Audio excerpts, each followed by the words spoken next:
Nerazzurri fans from all over the world, welcome to the Interglobe. Panta Rei. Everything goes by, passes, finishes. It's Greek and you can translate it the way you want, but the substance is that nothing is eternal. And this is what also happened with Simone Inzaghi, the best coach of Inter's history. If you put together the results and the type of game that he brought to the team, the tactics, the fluidity, and the spectacular approach. Not defensive, but dominating.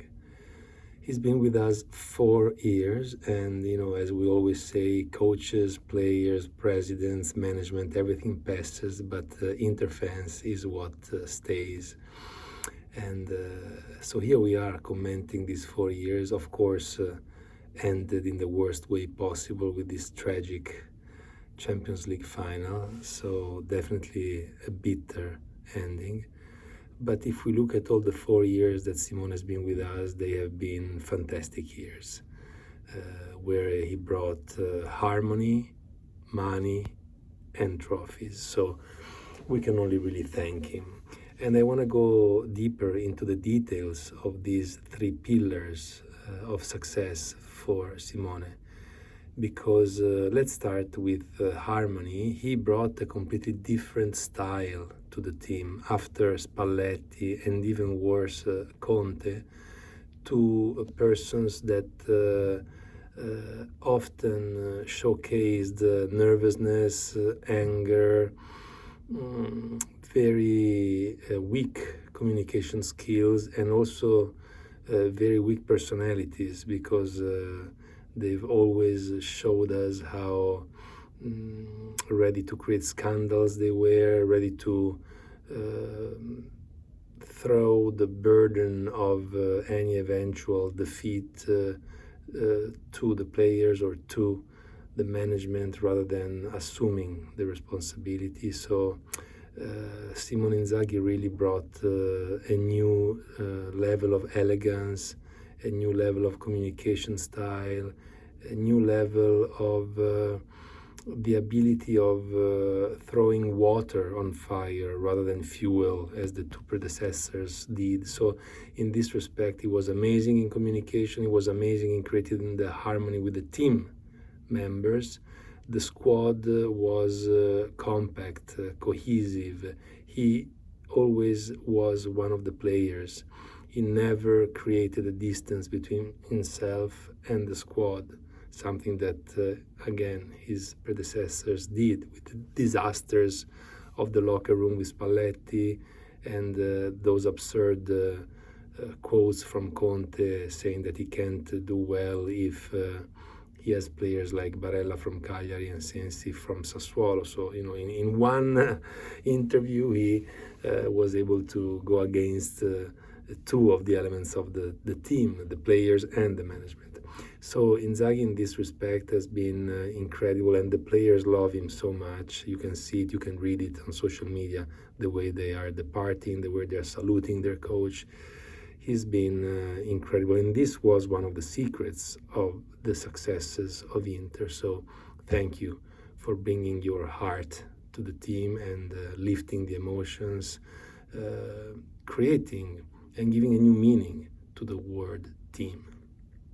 Going to the money, well, this is probably the best of the masterpieces that Inzaghi brought to us. So let's start with the investments in the transfer market. So in the 4 years before the arrival of Inzaghi, Inter invested 544 millions, with an average of 135 millions per season spent. In the 4 years of Inzaghi, Inter spent 254 millions, half of it, with an average of 63 millions per year. At the same time, if we look at the players that have been given away and sold, in the 4 years before Inzaghi, Inter gained 244 millions with an average of 61 millions per year, while during Inzaghi's being the king of Inter for 4 years, we gave away players making 314 millions, an average of 78 millions per year. So this says a lot about the fact that he was able to reach the stars, or almost the stars, with less investments than before. Last but not least, the plusvalenze, so the money that were made on top of what the costs have been for the players, have been 215 millions against 154 millions before him. So these are numbers that really say a lot about the impact that Inzaghi had, not only in his 4 years, but looking forward in the future of Inter, because with these numbers and thanks to these numbers, we can do good things in the future, especially if we look at what he has done with the Champions Leagues in terms of money. Again, 2 finals in 3 years, okay, but in terms of money, in the season 2024-2025 and in the overall Inzaghi era, Inter got something like 771 million euros. 771 million euros. If we put together all the factors, from what he won from the UEFA, from what he got from the TV rights, and also, of course, the San Siro box office. So this is something stunning, probably the best piece of data that will be correlated to Simone Inzaghi in the future, especially if we look at the 4 years before him, and if we see that in those 4 years we only brought home 530 million. So we're talking about a difference of 240 millions in 4 years, guys. So it's incredible. It's really something that I struggle to believe. We're talking about an yearly average of 192.8 millions brought by Inzaghi versus 132 from his predecessors. We're talking about 60 plus million difference per year. So again, this is by far the best piece of data that will be related to Simone Inzaghi's era at Inter. Because if we look at the trophies, I believe that we didn't win as much as we could have, given the incredible stats that I will now share with you. We didn't win enough because we only won, in the end, 1 Scudetto, the star in the face of Milan, that of course will be one of the most unforgettable moments in our history as fans, 2 Coppa Italia and 3 Supercoppa. Yes, we did reach 2 finals of the Champions League, and Simone has been the most successful coach in Inter in terms of trophies after Herrera and Mancini, but we lost 2 finals of the Champions League. Yes, we got there, but we lost them. But most of all, I would say, we lost 2 Serie A titles that should have been ours. The one with Milan and the one with Napoli this year. No doubt about that. With the type of team that you have, despite all the obstacles and the, restrictions from fair play financially, you need to win at least 2 Serie A titles out of 4, if not 3. So this is, yes, you brought trophies, but not as many as you should have, considering also the merits you have. So, since the 1929-1930 season, no coach of Inter obtained 63.2% wins, considering all competitions. And Inzaghi got to 65%. bringing the club to win 141 of the 217 matches that he coached Inter for, with only 35 defeats, which is 16% of the total. As if this wasn't enough, Inzaghi has been the fastest coach of Inter to reach 100 victories on our bench, considering all competitions. And he took only 150 matches to do that, which is 11 matches less than what the second in this particular chart has done, who is Roberto Mancini. Since 1929-1930, only 4 coaches have been able to perform 200 matches on Inter's bench in all competitions. And we're talking about Herrera, Mancini, Trapattoni, and Bersellini. Inzaghi got to 217, and this goes to his merit once again, because he was able to survive on a particularly tough bench and coaching in a difficult context. Let's now have a look at the clean sheets. Since he arrived to Inter, no other club has put together more clean sheets, 99, in all competitions. If we look at the 4 major championships, only 4 clubs have been able to do something similar. PSG, not 99 like Inzaghi, but 101. Barcelona, 103, and Real Madrid, 105, and Manchester City, 106. So, very close. So we can say that he performed in the best way possible in the continent of Europe, which means in the world, for these 4 years. Simone Inzaghi is one of the only 5 coaches who has been able to reach these 200 matches, as we've seen, and among the coaches that has guided Inter for at least 3 Serie A championships, Simone Inzaghi is the one who has the best average of points, 2.18 per match. Simone Inzaghi is one of the 2 coaches in history of Inter to reach the final of the Champions League twice, and the other one was Elenio Herrera. And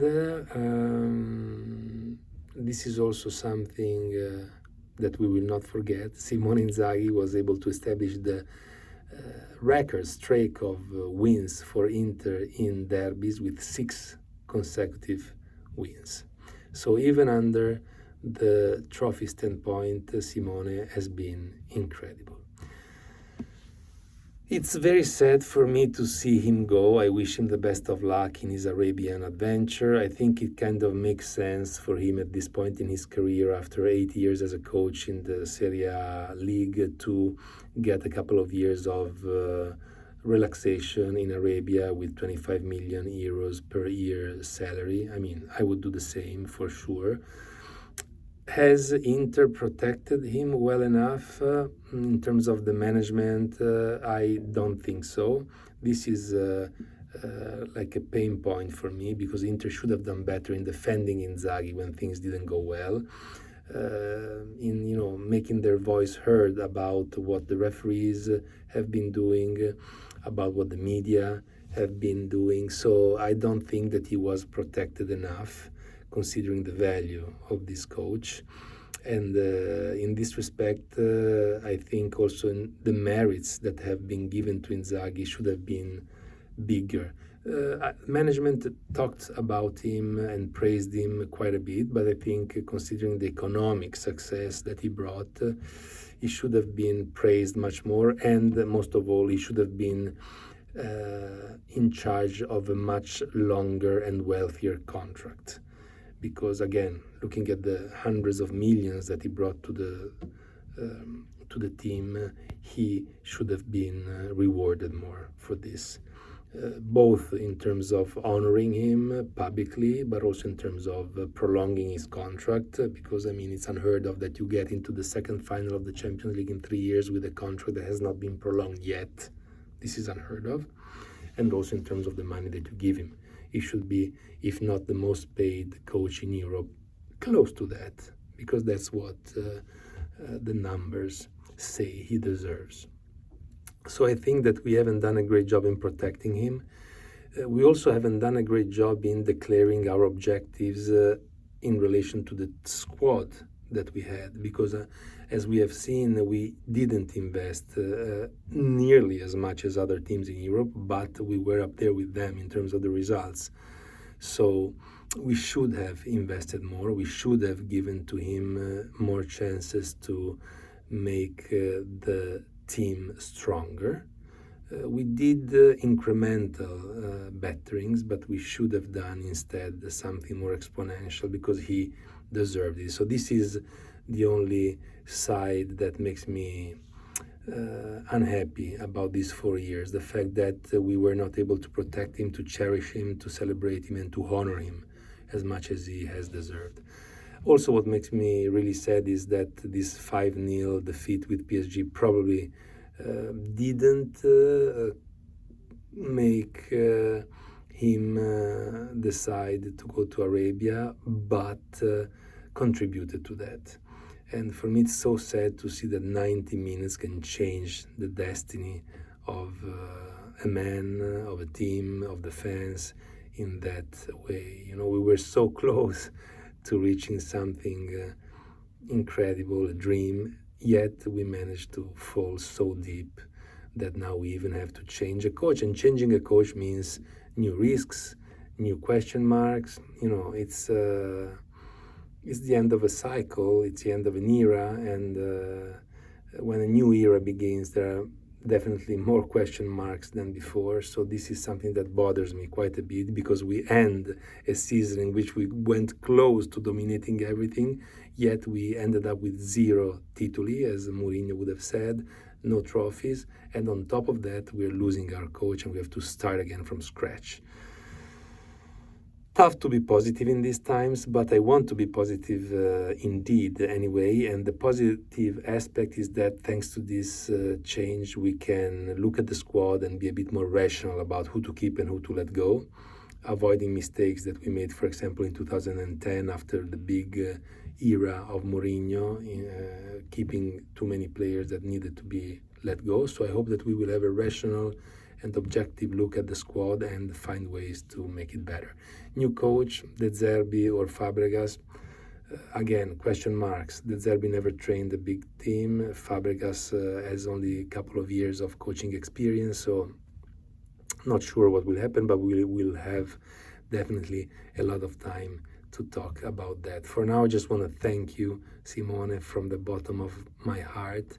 You've been the best coach of Inter's history. I've never seen Inter play that well. Yes, we didn't get as many trophies as we should have or would have deserved, if depending if you want to, put the burden on him or on luck. But I'm so happy that you have been with us, that you taught us that there's a way of managing a team that has also style, diplomacy, emotion, and thank you for all of this. That's it for today's video. If you enjoyed it, please punch the like button, leave a comment, and subscribe. That's very important for me. Let's see what's next, and as always, Forza Magica Inter. Ciao.